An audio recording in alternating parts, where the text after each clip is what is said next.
night on Chronicle.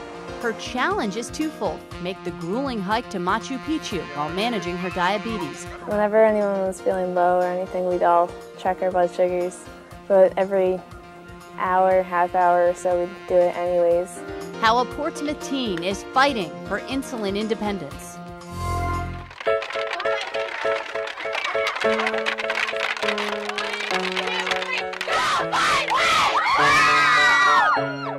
The Portsmouth JVs got energized for the last field hockey game of the season, and within the first 2 minutes, number 10, Kelly Johnson, scored a goal.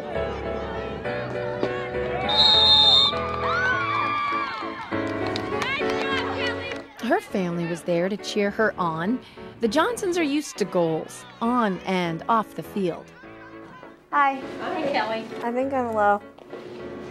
Okay. You need a juice? Yeah. Okay.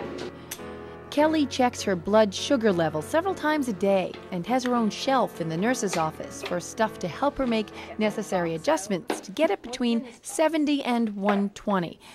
She was 8 when she was diagnosed with type 1 diabetes, one of 13,000 children a year in this country who discover that their bodies don't produce insulin. From the day they found out, the Johnson goal has been to help Kelly take charge of her life. We were told when she was in the hospital at Maine Med that there should never be a reason why she goes to the hospital again. We need to control this. Kelly gets her insulin from a pump connected to thin tubing that attaches to a port she slides just under the skin of her waistline. She changes the location every few days. This is the pump, and you program it to give you insulin and change your basal rates, which is when you're always getting insulin. Pretty easy? Oh, yeah. Really? Mm-hmm. It doesn't look easy. It is, after you do it quite a few times. She hitches the pump to her clothes, and it only comes off to play sports. Her mother has managed her regimen with her since diagnosis, but with college 3 years away, I've learned to let it go because it's only, it's the only thing I can do. You have to give her that freedom, that ability to go on. And so when Kelly was chosen to join a small group of other insulin-dependent young people to travel to a remote region of Peru, what about the risk of being far, far away from not only family, but modern medicine?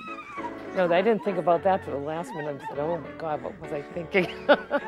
We had evacuation insurance just in case, but we had to rely on the faith of, it was really just Kelly. I mean, she just had to do it at that point. The group is called Insulindependence, formed by 3 Olympic-class athletes who help other young people redefine living with diabetes.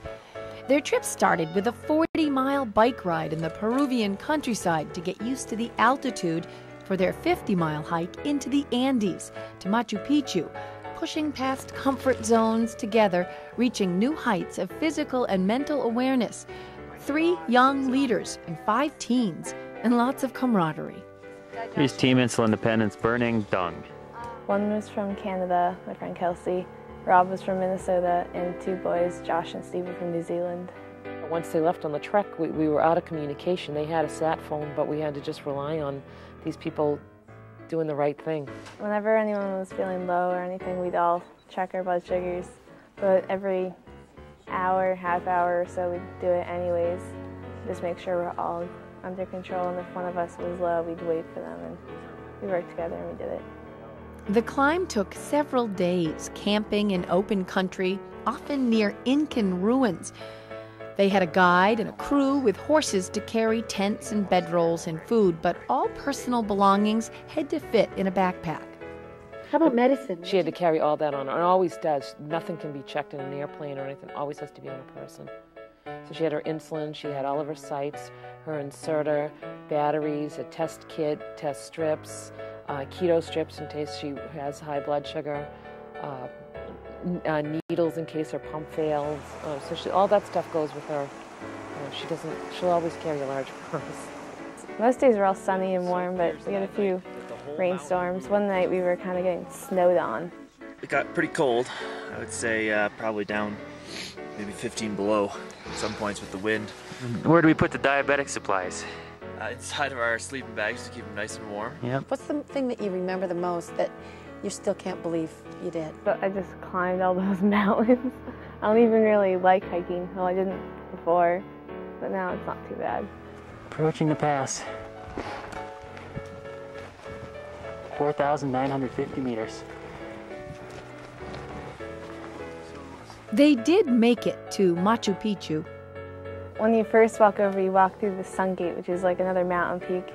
And you walk about a half hour and you get there. It's just all these, like, it seems like miles of ruins, but it's really not miles, but it's tons of stuff, and just there's so many temples and statues and just weird things that you'd never pick out if you didn't know where you were and stuff. 2 weeks after Team Insulindependence started their trek together, they said their goodbyes, and Kelly was back at Portsmouth High. When we got this diagnosis, we thought a big door just shut on us, that the world had changed, and actually another one opened. It's not the worst thing in the world, you know, it's not the end of the world. She's going to be fine. She's going to grow up someday, get married, have kids. There's no reason why not. And maybe we'll have a cure. If not, she can live with this, with what we have, and technology is only getting better.